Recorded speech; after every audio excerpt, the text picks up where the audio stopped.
కేంద్ర ప్రభుత్వం ఈ సంవత్సరాన్ని వందే మాతర సంవత్సరంగా ప్రకటించింది.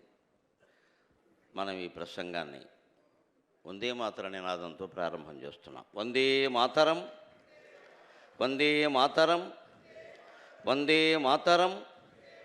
రాజుల శక్తితోడ, ఋషిరాజుల తీవ్ర విరక్తితోడ, తల్లి భారతమాత రాజుల శక్తితోడ, ఋషిరాజుల తీవ్ర విరక్తితోడ, ధీరాజుల మేధతోడ, కవిరాజుల సద్గుణ బోధతోడ. రాజుల శక్తితోడ, ఋషిరాజుల తీవ్ర విరక్తితోడ, ధీరాజుల మేధతోడ, కవిరాజుల సద్గుణ బోధతోడ, ద్యోరాజుగ వెల్గుని భరతరాజ్యము, ద్యోరాజుగ వెల్గుని భరతరాజ్యము, భావితరమ్మునందునన్ రాజిలునట్లుగా, రాజిలునట్లుగా యువతరం ఒక దీక్షను బునగావలెన్. భావితరమ్మునందునన్ రాజిలునట్లుగా యువతరం ఒక దీక్షను బునగావలెన్. సోదరుడు నాగపణి శర్మ గారు నేను అవధానాలు ప్రారంభించే నాటికి శిఖరాగ్రస్థానంలో ఉన్నారు. ప్రతి అవధాని ఇంచుమించు అవధానాలు ఎప్పుడు మానేయాలనుకుంటాడో అప్పుడు మొదలెట్టాను నేను. నా గ్రహస్థితి వేరు. 34 ఏట మొదలెట్టాను నేను. అప్పటికి వారు 14 ఏళ్ళ బట్టి 34 ఏళ్ళలోగా ఎన్ని చేశారో వారే లెక్కెట్టుకోవడం కష్టం. అందుకని నేను సహస్రావధానం సందర్భంలో 96 మేలో కాకినాడలో చేసినప్పుడు నాకంటే ముందు వారు ఫిబ్రవరిలో ఇక్కడ లలిత కళాతోరణంలో సహస్రావధానం చేశారు. అంతకంటే ముందు సరే తొలితరం మహావధానులు అందరూ ఉన్నారు. వీరందరికీ నేను నమస్కారం చేసి అటువంటి విద్య నాకు అబ్బడం నాకు అదృష్టం అని చెప్పాను. అది నాగపణి శర్మ గారి స్థానం. ఠీవిన్ తిరుపతి వెంకటేశ గృహవాటిన్ బుట్టి, ఠీవిన్ తిరుపతి వెంకటేశ గృహవాటిన్ బుట్టి, ఆంధ్రత్వపుంఠేవన్ కొప్పర పుంగ విశ్వరులు గాడేపల్లి వేలూరియున్. ఠీవిన్ తిరుపతి వెంకటేశ గృహవాటిన్ బుట్టి, ఆంధ్రత్వపుంఠేవన్ కొప్పర పుంగ విశ్వరులు గాడేపల్లి వేలూరియున్. సివి సుబ్బన కుక్కుటాల్ కులపతుల్, సివి సుబ్బన కుక్కుటాల్ కులపతుల్, శ్రీ బేతవోల్ వారు సంభావింపన్, కడిమిళ్ళ మోహనులు తీర్పన్, కడిమిళ్ళ మోహనులు తీర్పన్. నాగఫణ్యాత్తమౌ ఈ విద్యల్ మరి నన్ను చేరినవిగా, నాగఫణ్యాత్తమౌ ఈ విద్యల్ మరి నన్ను చేరినవిగా, ఏ జన్మ పుణ్యములో. నిజంగా నేను అవధాన రంగ ప్రవేశం చేర్చినప్పుడు శిఖరాయమానంగా వెలుగొందుతున్న మూర్తులను చూసి నేను కంగారు పడ్డాను. కానీ యువతరం గ్రహించాలి, ఎప్పుడు విజయం సాధించాలంటే భిన్నమైన మార్గాన్ని ఎంచుకోవాలి. ఘంటసాల పాడిన పాట మనం ఎంత పాడినా ఘంటసాల కంటే బాగా పాడలేదనే అంటారు ఖచ్చితంగా. అందుకంటే ఇంకో పాట ఎత్తుకుని పాడితే ఘంటసాల గారు అప్పటి వరకు ఆ పాట పాడలేదు కాబట్టి మందే బాగుంటుంది ఖచ్చితంగా. అందుకే నేను కొంచెం ఆలోచించాను. నాకంటే ముందు ఆ రంగంలో ప్రసిద్ధులైన వారు, నేను 92లో ఎప్పుడు అవధానాలు మొదలు పెడితే 96 నాటికి మోహన్ గారితోనూ నాగపణి శర్మ గారితోనూ సరితూగే విధంగా సహస్రావధానం చేయగలిగాను కేవలం 4 ఏళ్లలో. యువతరం గ్రహించాలి, నేను ఎంచుకున్న భిన్నమైన మార్గం ఏమిటంటే వీరుమల్లే రాగాలు నేను తీయలేను, సంగీతం నాకు తెలియదు. మోహన్ గారంత వేగంగానూ చెప్పలేను, వేగము నాకు తెలియదు. అందుకని వేగము రాగము పక్కనట్టి నేను నాకు సహజమైన చమత్కారం అనే దాన్ని ఎంచుకున్నాను, బాగా ధారణను ఎంచుకున్నాను.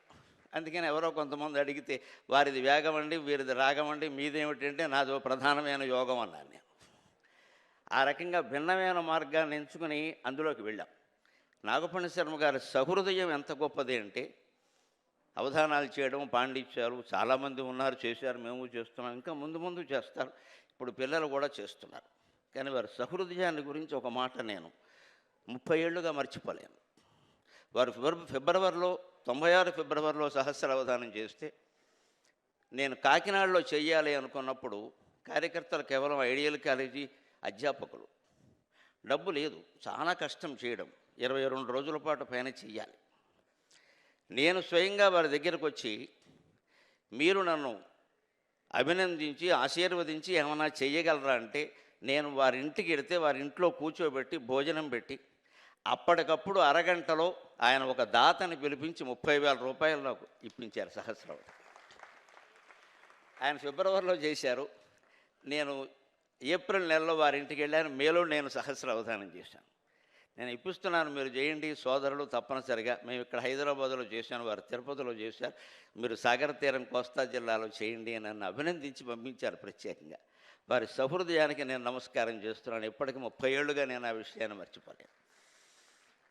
ఆనాడు నా సహస్రావధానానికి వారు ముఖ్య అతిథిగా కాకినాడ ఇచ్చేశారు 96 మే 15వ తేదీ. ప్రత్యేకించి నా కోసం రైల్లో వచ్చి ప్రయాణ అలసట భరించి వచ్చి మళ్ళీ అక్కడ అభినందన పద్యాలు చెప్పి నన్ను ప్రోత్సహించారు.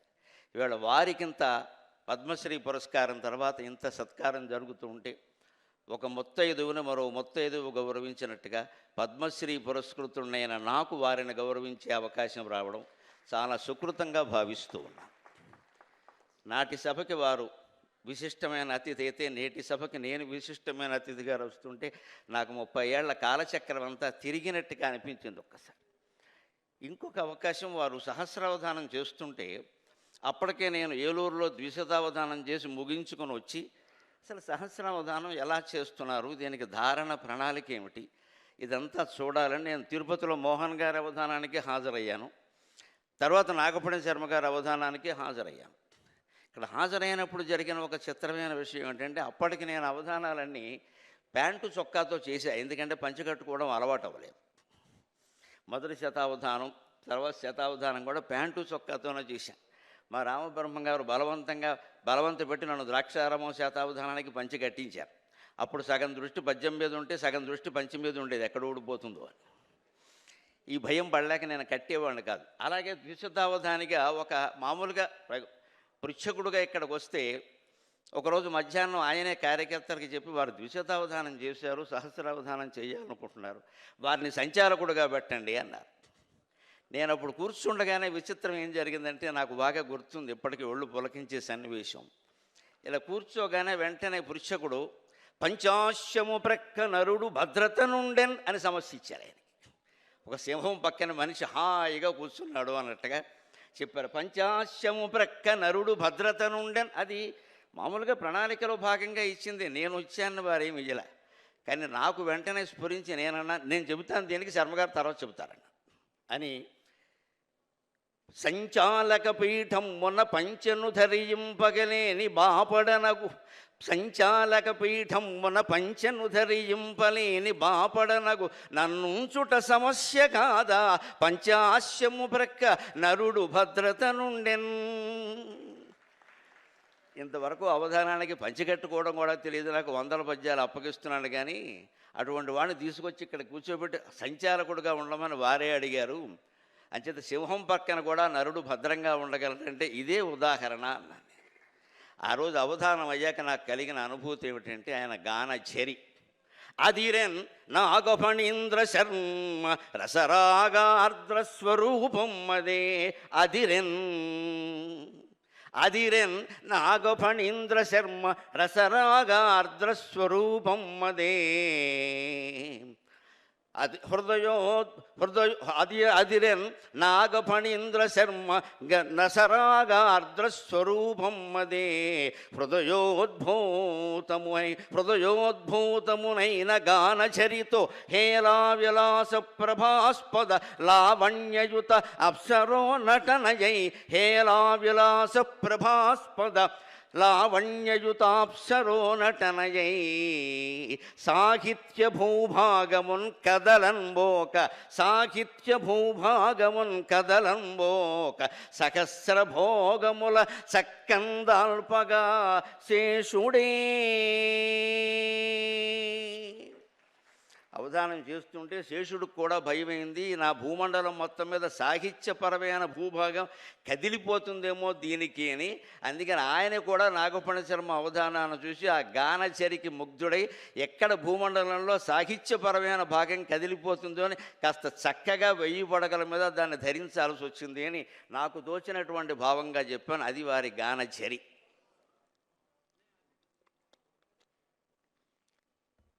వారి ప్రభావం మీకు ఇప్పటికీ తెలంగాణ ప్రాంతంలో కవులు పండితుల మీద కనపడుతుంది. ఇప్పటికి కూడా నేను ఎన్నో సభల్లో ప్రవచనాలకు వెళ్ళినప్పుడు అక్కడ ఎవరన్నా ఒక పద్యం పాడితే, ఒక శ్లోకం పాడితే అది వెంటనే నాగపణి శర్మ గారి కంఠాన్ని అనుకరించడంగా జరుగుతోంది ఇప్పటికీ 30 ఏళ్ళుగా. ఆయన శైలి, ఆ మధ్యమావతి రాగం, ఆ శైలి, ఆ పద్ధతి అలాగ అందరినీ ఆకట్టుకోగలిగింది. ఇంకో మాట, ఒక అవధానంగా నేను చెప్పాలి, అవధానాలకి రేట్లు పెంచింది ఆయనే. దానివల్ల మేమంతా సుఖంగా ఉన్నాం. 500కి 600కి అరుగుల మీద అవధానాలు చేసేసే రోజుల్లో కాదు, అవధానం అంటే 10,000 ఇవ్వాల్సిందే, లేకపోతే ఎందుకు పని లేక అని ఆయన ముందు రేటు పెంచి మేము కూడా పెంచే అవకాశం కలిగించారు.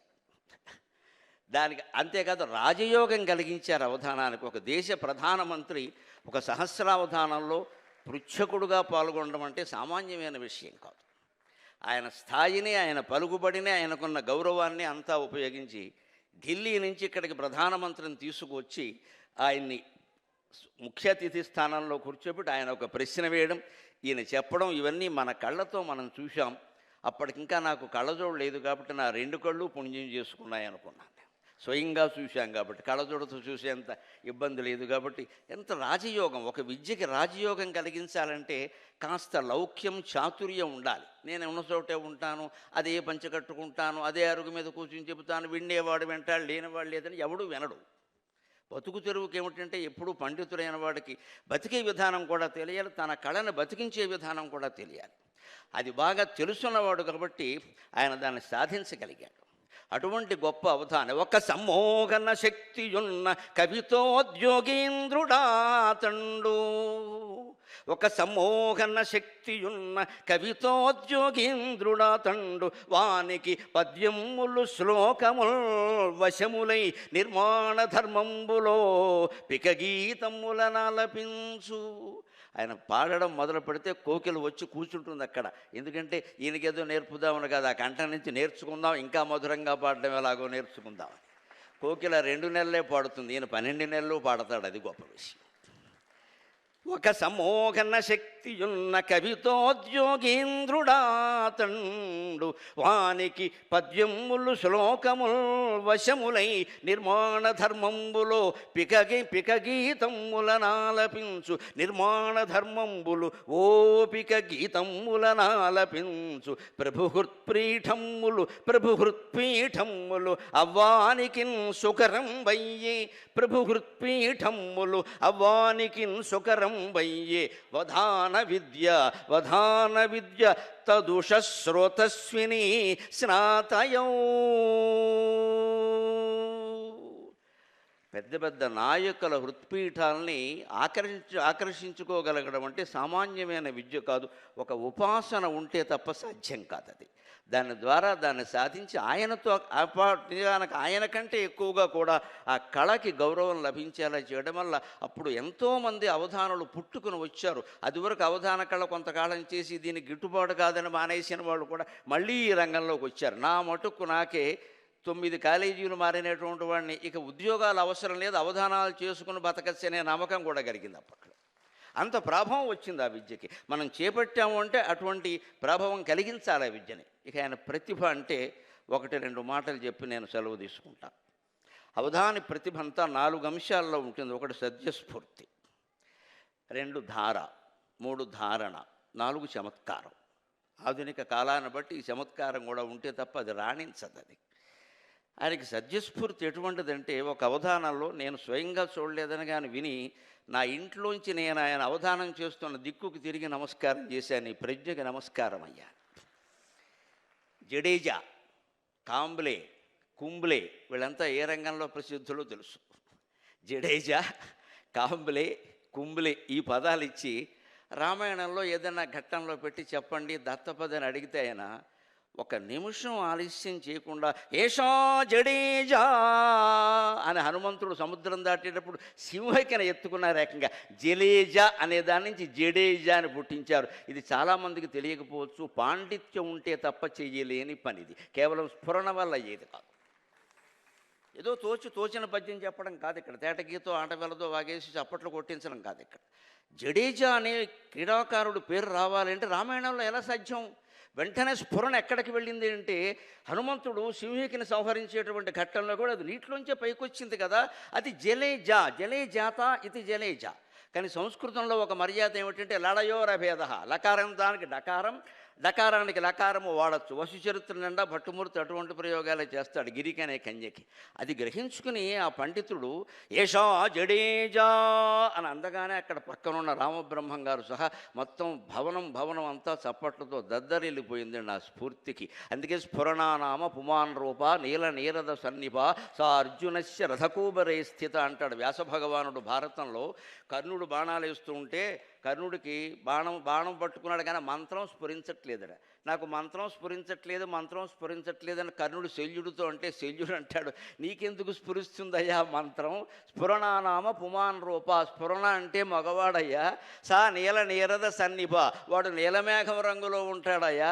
ఆ పెద్ద మనిషి వెళ్ళి అర్జునుడి రథంలో కూర్చుని నీకు నాకు ఎందుకు స్ఫురిస్తుందయ్యా? బొబ్బట్లు స్ఫురిస్తాయి కానీ అన్నట్ట. భగవత్ సహాయం లేకుండా, భగవద్దత్తమైనటువంటి అనుగ్రహం, భగవద్ అనుగ్రహం లేకుండా అవధానం కూడా చేయడం సాధ్యం కాదండి. అది స్ఫురణ అనేది భగవంతుడు యొక్క దయ. ఆయన స్ఫురింపజేయవలసిందే, మనమేం చేయలేదు. ఆ సరస్వతీమాత కటాక్షించవలసిందే, లేకపోతే వేదిక మీద వెర్రిమోహం అయ్యాలి. అంతకంటే ఆయనకు వచ్చిన స్ఫురణ ఏంటంటే ఏషా జడేజా అనగానే అయిపోయింది పద్యం, ఇంకంతే. ఇక మిగిలింది కాంబ్లే కుంబ్లే అనేది ఎలా పూర్తి చేస్తారా అని పండితులు కూడా ఆలోచిస్తే ఎప్పుడూ భిన్నమైన మార్గం అని ఇందాక చెప్పానే. కాముకి ఎడదబెడదామా, బ్లే అందులోకి లాగితే బ్లేడు కత్తిరా వస్తాయి, అంతకంటే అసహ్యంగా తయారవుతుంది పద్యం. ఆయన అలా చేయలా. అది చచ్చింది. ఒక గుద్దాడు. గుద్దితే ఆ సింహిక కింద పడితే విశ్వనాథ సత్యనారాయణ గారే వర్ణించాడు కల్పవృక్షంలో. అది చచ్చి సముద్రంలో పడితే దాన్ని పడవగా చేసుకుని 500 మంది దాటచ్చట, అంత పెద్ద శరీరం దాన్ని. అటువంటి శరీరం పడితే అది పడుతూ ఉక్కిరి బిక్కిరే నీళ్లు మింగిలేస్తూ శబ్దం చేసింది. ఏం చేసింది? కాంబ్లీతి కుంబ్లీతి రవం చకారా. ఇది నాగపణి శర్మ, ఇది మాడుగోల వంశ ప్రతిభ, ఇది ఆ తల్లి దయ. 90 ఏళ్ల వయస్సులో ఉన్నవాడిని నేను పలకరిస్తే ఇందాక ఆవిడ అంటున్నారు, ఒక మాతృ హృదయం ఎంత గొప్పది, అసలు భారతీయ స్త్రీ హృదయం ఎంత గొప్పదో నాకు అర్థమైంది ఆ తల్లితో మాట్లాడితే. అమ్మా, మీ బిడ్డ ప్రతిభ చూస్తున్నారు కదా, మీ బిడ్డకి ఇంత సన్మానం జరుగుతుంది కదా, మీకంటే ఆనందించేవాళ్ళు ఎవరంటే ఆ తల్లి వెంట కన్నీళ్ళు వచ్చి ఆయన లేరు కదా అందండి ఆవిడ, ఆయన లేరు కదా అందండి. That is Indian woman. భారతీయ స్త్రీత్వాన్ని నిలబెట్టేరా సుశీలమ్మ గారు మాట్లాడారు. ఆయన లేరు కదా, ఆయన ఉంటే ఎంత సంతోషించేవారో కొడుకు కింద.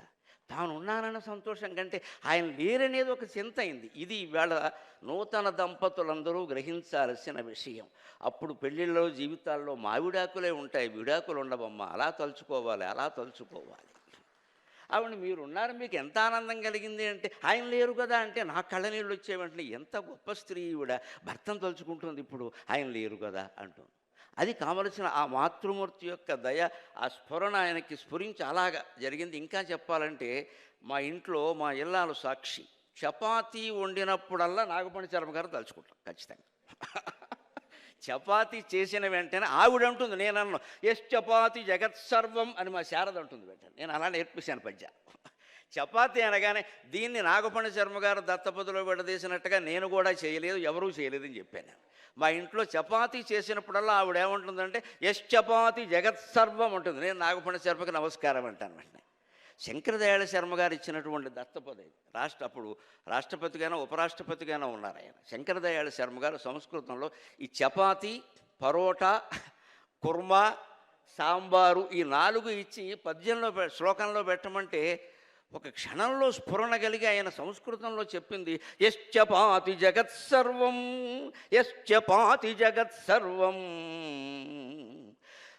యో అనుకంపాపరో అటతి. ఈ శ్లోక నిర్మాణంలో చాలా క్లిష్టత ఉందండి. ఇది కేవలం స్ఫురణత్వం అయ్యేది కాదు.